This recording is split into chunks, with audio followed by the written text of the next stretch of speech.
Ilang ulit mang paalisin, nagbabalik pa rin ang mga sasakyan at nagtitinda sa gitna ng Mabuhay Lane sa Maynila.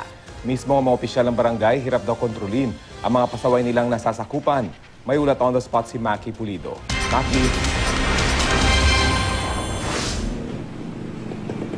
Kahapon lang, nag-clearing operation ng MMDA at saka HPG sa may Palangka Street sa Manila. Bahagi ito ng Route 13 na tinatawag nila Route 13 ng Mabuhay Lane. Pero kanina di nagpunta tayo, parang walang nangyari. Nagbalikan din sa dating sitwasyon. Balik sa dating paradahan, yung mga tricycle at saka pedicab. Yung isang lane halos okupado na ng mga vendor ng talipapa. Kaya talagang ang sikip ng traffic. Kaliwat kanan ang nakapark na mga sasakyan, may fire truck pa na isang lane din ang inookupahan. Sabi ng mga nakausap namin, aalis sila kung may clearing ops. Pero babalik at babalik sila dahil kabuhayan nila ang mamasada ng tricycle at magbenta sa kalsada. Sabi naman ng tanod ng Barangay 306 sa Maynila, mahirap kasing magpaalis, matigas yung ulo ng mga tao. Tumutulong naman daw sila sa daloy ng traffic as much as they can. Shortcut kasi sana itong Palangka Street. Kung halimbawa galing ka ng bandang Menjola papuntang Tutuban o kaya Divisoria, ay pwede ka nang kumanan bago yung Ayala Bridge. Ang kakananan mo, ito ng Palangka, dire-diretso na yan. Kaso nga lang, mahirap pagka ganito yung sitwasyon dahil talagang masikip yung daloy ng traffic. Yung kuha namin yan, may nakikita ka pang espasyo dahil maaga pa yan mga alas 8 pa ng umaga yan. Kaya hindi pa nagsisimula yung talagang traffic dyan sa may Palangka Street. So with that, yung sa maraming ganyang mga obstruction sa kalsada, you could just imagine pag nagsimula ng magdatingan yung mga sasakyan. So pagkatapos niyan, chinek naman namin yung ibang Mabuhay Lane, natsyempohan namin yung pagsuyod ng MMDA at HPG sa may Matimya Street. Bahagi naman ito ng Route 5 connecting Quezon City, bandang E. Rodriguez Avenue. At kung papasok ka sa may Matimya Street at lulusutan mo tong area na to, dire-diretso to, pwede hanggang Malacanang, hanggang South Super Highway. So ikalawang beses na ito na pagsuyod ng MMDA at saka HPG, pero marami pa ring illegally park, tinikitan na lamang sila. Ang iba kusa nang inalis yung kotse at tinanggal naman yung mga nakaharang sa bangketa nung makita nila itong clearing team.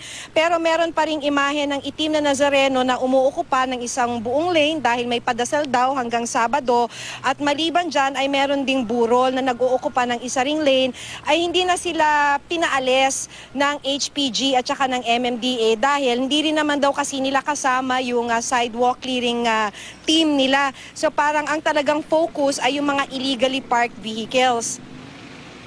Ayon kay Ed Lara, siya yung head ng Task Force Mabuhay Lanes, dapat kasi may partisipasyon din ang lahat ng mga lokal na pamahalaan.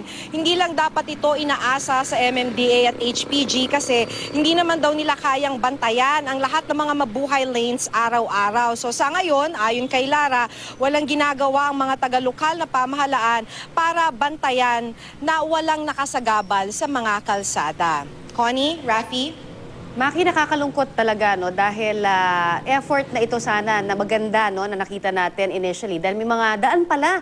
Noon dati nakikita natin na puro vendor, nakita natin na po pwede naman pala magawa ng paraan. Pero talagang walang kumbaga consistency doon sa pagpapatupad lamang ng batas. Meron ba tayo nakausap mula naman sa lokal na pamahalaan para sabihin, katulad nung sinasabi nga ng MMD at ang HPG na wala silang partisipasyon daw doon sa pag-maintain nitong ganitong klase ng mga patakaran? So sa ngayon, wala pa tayong nakakausap na taga-DILG tungkol nga dito sa, sabihin na natin, sentimiento ng Task Force Mabuhay Lanes. Dahil sabi nga nitong ni Mr. Ed Lara, there are 17 Mabuhay Lanes na importanteng alternatibong ruta. Dadalawa lang yung team na susuyod niyan araw-araw. Although nagsisimula naman yan mula umaga hanggang alas 9 ng gabi. So dire-diretso yan. Kaso wala pa tayong nakakausap na taga-DILG tungkol dito sa sentimiento ng Task Force Mabuhay Lane. Ang mahalaga dyan sa puntong yan, ang Task Force Mabuhay Lane, hindi lamang yan MMDA at saka HPG. Kasama dyan ang DPWH pati na DILG. So kailangan alam na rin at this point, dahil matagal naman na nila itong pinag-usapan, na kasama din dapat talaga pati ang lokal na pamahalaan dito sa clearing ng mga alternatibong ruta. So kanina kausap din naman natin pati yung mga sidewalk vendors, pati yung mga tricycle driver at saka mga pedicab drivers. Talagang sa konteksto naman nila, talagang napakahirap din naman nung hinihingi sa kanila dahil ito lang naman din yung kanilang ikinabubuhay. Halimbawa, kikita sila ng 300 pesos a day para mabuhay yung kanilang pamilya. Napakamahal na ngayon, hinabol na tayo ng inflation rate, diba? Napakamahal na ng mga bilihin.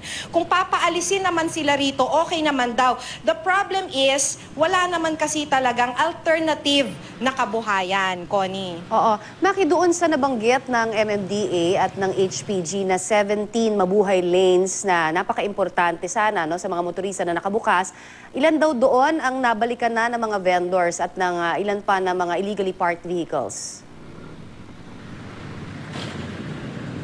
Okay, halos lahat naman yan, Connie. Halos lahat, ano. So, ang sinasabi nga rito inch by inch. So, kunyari, halimbawa, dito sa may Matimya Street, di ba? May konti tayong nakita na sabihin na natin improvement, nabawasan ng konti yung mga illegally parked sa mga kalsada, pero marami pa rin na illegally parked. So, it's the same with all the alternative routes. Nabawasan dahil siguro may mga natakot na dahil natikitan o kaya na to. Pero sa kabuuan, talagang nagbabalikan pagkatapos ng clearing ops. And that is why Ed Lara, sinabi kanina ni Ed Lara na medyo frustrating din. Kasi pagkatapos dapat ng clearing operations, dapat ang sasalo na dyan yung lokal na pamahalaan para siguraduhin na yung na-clear, walang babalik. Yun nga, sana talaga, Maki, makapag-usap na ng mas maayos para talaga may follow-through talaga doon sa mga ipinatutupad na ganitong klase ng mga batas. Maraming salamat sa iyong update sa amin, Maki Pulido.